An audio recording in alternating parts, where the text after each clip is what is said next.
is the difficulty of being a teacher. I always run the risk of people either not understanding their filter, what I said, them taking the filter, taking something, twisting it, or taking it to mean something else. So a lot of times when I see things that I believe are being misconstrued, I will try to the best of my ability to go back and clarify if I think people truly don't understand. But I need to say this in light of comments that have been made and the current teaching that I am in. So if anybody thinks that Melissa Scott is full of hate and hates groups of people, you have no clue of who I am or what I represent. I think I can only have hate, and I'm just telling you this, I'm human like you. I can only have hate really in my heart for people that do something that creates righteous indignation against the body of Christ, something that is an affront against my Lord. Things done to me, said to me over the years, I've told you.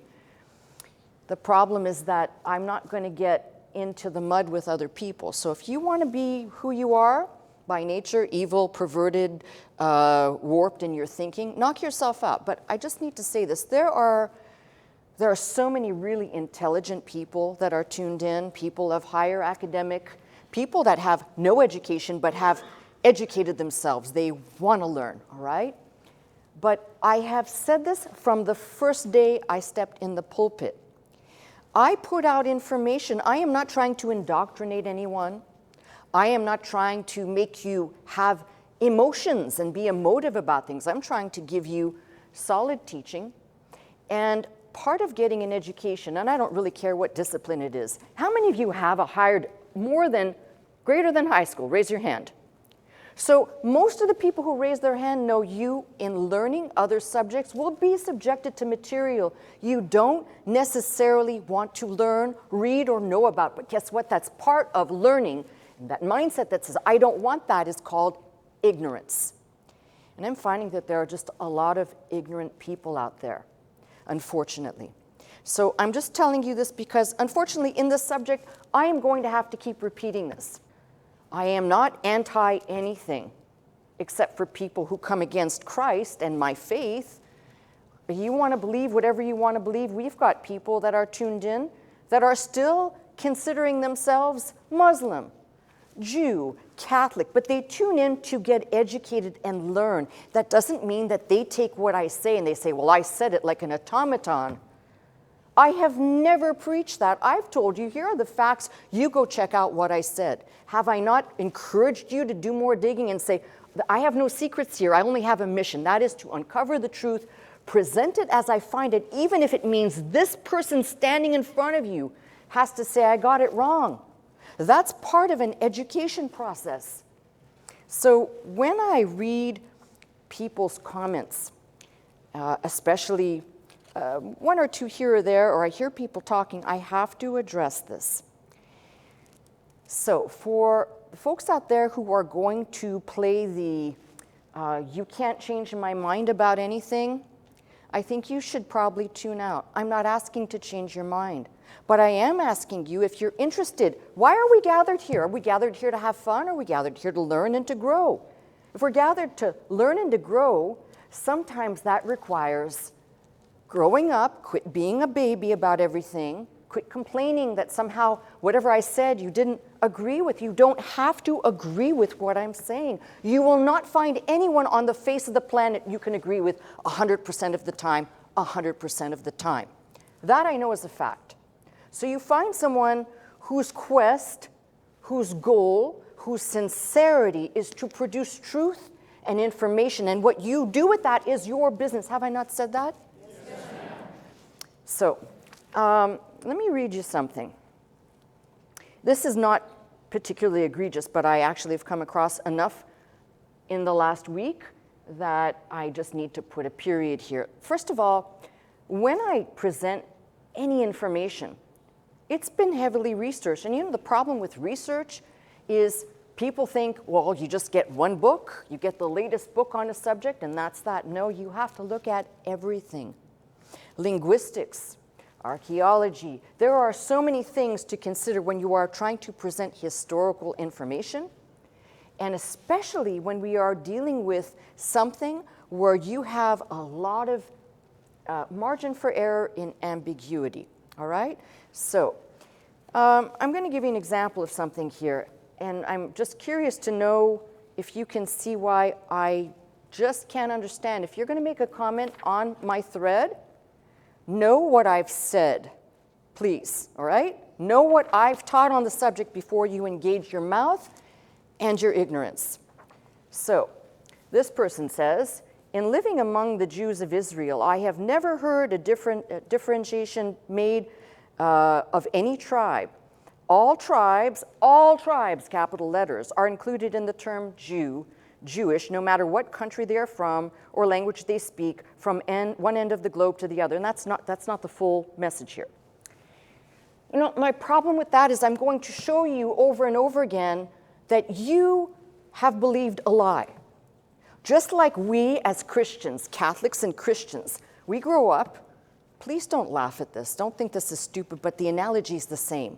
You teach a child that Santa Claus is real and Santa Claus brings gifts if you're a good child, or that the Easter Bunny will come and visit you with chocolates and eggs. Those are fabrications. They're wonderful for children, as long as you teach your children that eventually when they're old enough, these are fabrications that people made up. They're fun things in life, but they may have some vestigial remnant of truth. We know, for example, the Easter Bunny comes from Ishtar, the fertility goddess. What does a bunny do? Sorry, if you need education on that, maybe you are in the wrong church. So no, sorry, my friend, that's not true. All tribes were not all labeled Jew. And in fact, I am on a mission to show something. And I'm just going to say it now, and you'll hear me repeat it in the message. I will not tolerate in my world, and I have a right to live in my world, which is research, not the lies my parents told me, or my cantor, my rabbi, my priest, my pastor. Somebody just got to believe it. I'm the person that says, show me the proof. I want to see. Now, I'm taking you along on a journey, and I have not hid any of my sources, my information, my translations. I try to show you everything. And if you don't agree, that's perfectly fine with me. But don't try and argue on the basis of facts, F-A-C-T-S, facts that have been presented in black and white that are not arguable. When you get to that point, there's nothing I can do to help you. It's like me when I first came to this ministry, and I was so damn sure Christmas has got to be in the Bible. And man, I was determined to comb every page, and I want to just use an explicative right there, every page of this book to find that I was right because I believed that, until I found out that it wasn't, and I wasn't. And for a time, it made me angry because I believed this. There are way too many people within the Church of Jesus Christ, and I won't distinguish between Catholic or Protestant at this point, just put a banner, who believe delusionally. They have not been taught, they have not spent 1 hour with sweat from their temples trying to analyze and parse a translation, let alone complicated subjects. So, this person says, I do not have an academic mind, but I do not need it to see what is happening on the ground and witness the events documented in the scriptures as one and the same. Perhaps you are just listening, looking at religious groups of Jews who try to dictate what a Jew is, quote, as by keeping the law. No, my friend, and I'm not influenced by what people label. I'm only interested in what is fact, what is written, what I can arguably present to you as if we were in a court of law. I hate to say that, where there is evidence of what I am suggesting. And where there is not evidence, I'll tell you, we must approach this by faith. You cannot say, for example, if we're going to talk about our faith, the resurrection. All the people, all the naysayers said, but there's no proof that Jesus ever lived. And there's no proof that he died, that he was crucified, or that he rose again. And that, my friends, begins the beginning of faith. And examining, if one is willing to do it, what may be not said, the missing words, the reactions of the religious people, the reactions of other people around this. As I said in my presentation of the resurrection, the star witness, the Apostle Paul, who had nothing to gain by claiming that he saw the risen Christ, only to be ostracized by his own community. So yes, at times, we have to think outside the box. And for people like this who are just stuck in one gear, this person is just like me. Christmas must be in the Bible. Christmas must be in the Bible. This person, like a sea of people out there, does not want to hear what I'm doing, because what it does, if you're even inclined to listen to evidence, I don't have an agenda here. Please hear me out. My only, if there is a goal, is to show something very important. That most of what we're looking at in the Old Testament, God didn't say, I'm making this thing here and I'm going to make something new over here. It all encompasses, points to, and unfolds the redemption that we find in Christ. I showed you that in the tabernacle. I showed you that in the offerings. Now, for a person who is of a, we'll call it Jewish faith, they reject that because they reject Christ. But if I could show you the materials, the colors, the dimensions, the numerology, the language that we can't see concealed in our English prison, it would make better sense. And to the person who thinks maybe I just spout off, I'm a person who's traveled the world before I ever came here. I lived on a kibbutz. Don't talk to me about you live amongst Jews. I lived on a kibbutz. While I was searching for whatever I was searching for, I met some of the most amazing people in my travels. And I also met a lot of garbage. It exists everywhere, in every race, in every country. But ignorance is a completely different beast. And I will not have people take some ideas based on a few sound bites they heard.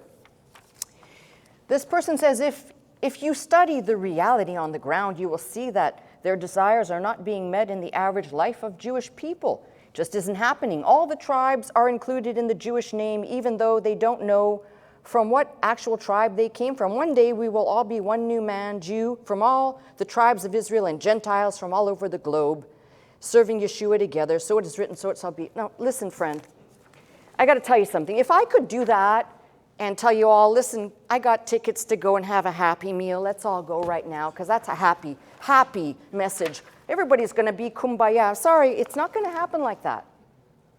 Not only that, and why I'm reactionary to this is because I am seeing the level, just in our country, of extreme ignorance. When you see people celebrating Osama bin Laden as a hero, tell me that that's educated. When you see people supporting terrorism, you tell me that's educated. When you see people who maybe out of their good beliefs, and I say good beliefs as in they want to believe what they believe is good and right, but there are some glaring facts, I'm sorry, you cannot escape from. So please, if you have comments on my teaching, please make sure you heard what I said. I went through a whole series of messages on the lost tribes to show that the people of the north, which I will talk about again today, did not return. Some of them may be adherents to the rituals, and we'll call it the celebrations of feasts and set times. That does not establish Judaism. And our quest right here is to peel back as much as we can. Do you know why this is important for the Christian? Do you really want to know why it's important? Yes. I'm going to tell you why. Because two things. Number one, understanding the past will help us to understand the future. The prophecies that Ezekiel talks about, the two sticks representing Judah and Israel, which is a prophecy for the future, where he says, take the two sticks in your hand until they are united and one again, symbolizing that Jew and Gentile, the scattered to the north and those of the south, will be reunited again in God's hand, in God's time, in the future, but not now. And if we understand this, we can, one, have greater compassion, be clear in our preaching. There are people that have come to this ministry who were formerly Jewish in their faith, and that doesn't make somebody bad or good because they were something before. That's what Christianity is about. Life-changing, life-saving, belief-altering understanding of here and eternity. Not checkbox ritual, we did that, check the box, we did this. So please, for the love of God, and for those people out there, if you don't have the capacity to take hold of your brain for an hour, sit and listen. And if there are things you don't understand, believe me, I will keep going on the subject until it's abundantly clear. But the one thing I'm not going to be tolerated of is people who are saying that I'm hating on other people, which I'm not, or that I am warping somebody else's faith. No, I'm sorry. If there's anything to really comprehend, it's that this book, cover to cover, has incredible messages that were designed for God's people, God's chosen people. And those chosen people are those who can hear and receive at any point. That means they may not be able to hear right now, but they may hear later, and does not constitute a single line of ideology or faith. That means when Paul said, there is neither Jew nor Greek, male nor female, bond or free, all are one in Christ. That is the message summed up in simplicity. So failure to understand that, and understand that your idea of what you think is may not be. I think by today you will see, and with proof, not just, I'm not the person that says just take my words, with proof, you begin to see that there are, we'll call them cracks in the pot that we have all looked at with another type of understanding. So patience for the people out there that are learning with me, and for the people who do not have the capacity to understand what is required of you to educate yourself and to not be ignorant. Now, I'm really just talking to a handful of people out there.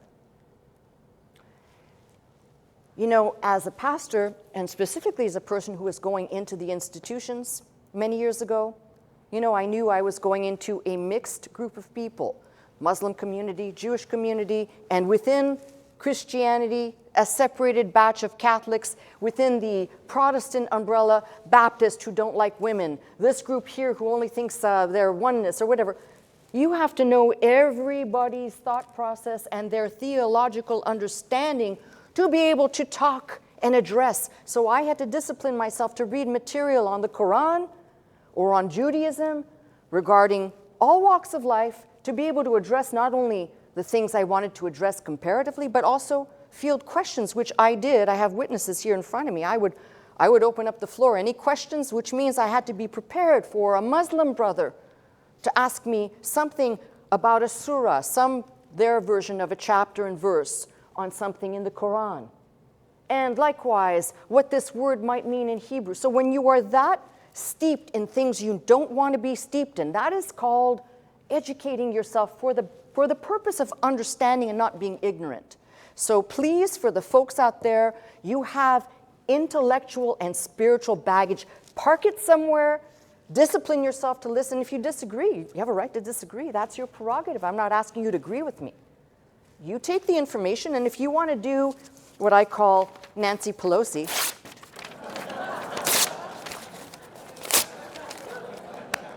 do it. But don't be an instigator for hate, and don't be an instigator for division and derision. There's one thing to hold an opinion and say, that's my opinion, and an opinion is like another bodily part. Everyone has one. And I'm talking about whatever you want to call that, your mouth or whatever, okay?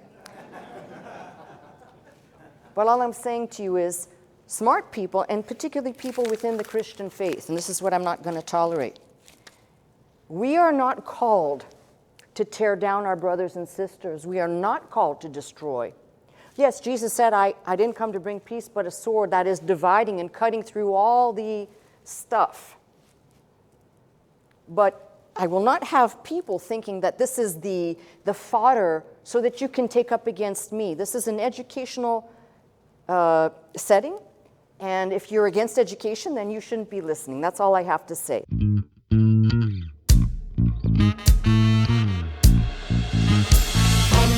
this house.